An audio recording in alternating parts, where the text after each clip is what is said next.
first off, getting this role and being part of this film, what was that like for you?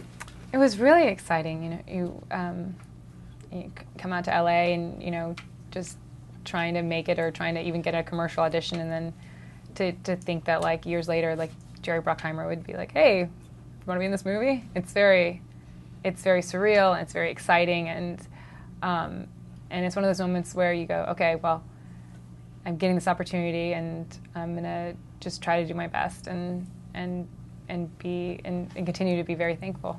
Did you spend any time with Jen Sarchi? No, I didn't get to spend. I spent time with Ralph Sarchi. Okay. But Jen, they're divorced now, so I think they weren't really on set at the same time. Okay. But we've emailed and communicated, and it's been really nice to be able to communicate with somebody who you're actually getting to play. How would you describe her? Who is she?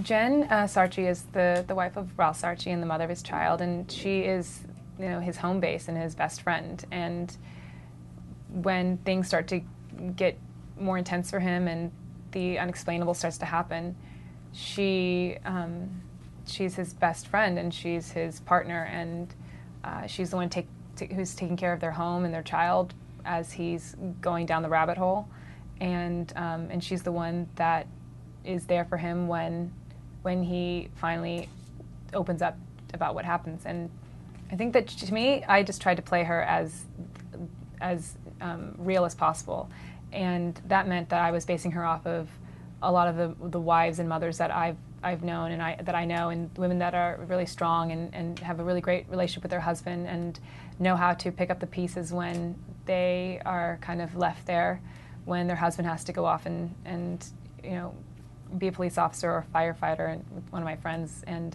or they have to go off to war. Mm-hmm. It's the strength in those women that I know. That's what I tried to bring to this role.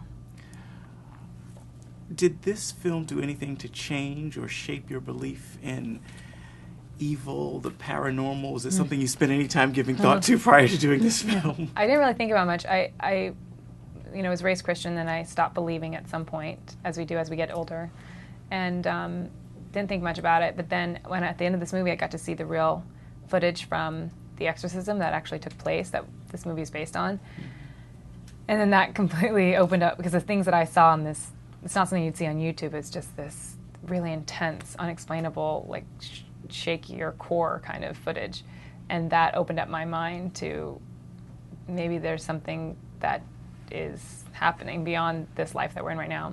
And then some other experiences after that basically turned me into a believer. So before the movie I wasn't a believer, and now after the movie I am. Wow. What do you think, what would you say to the audience, the believers out there considering, do I go, do I not go? Well, I think that if you like being scared, you should see this movie. And the fact that it's based on the true accounts of an NYPD sergeant, it's one of those movies that keeps you so scared the whole way through, and it's a really fun ride, and it makes you think a lot, especially when you know that a lot of the scariest parts in this movie were taken directly from the real life footage.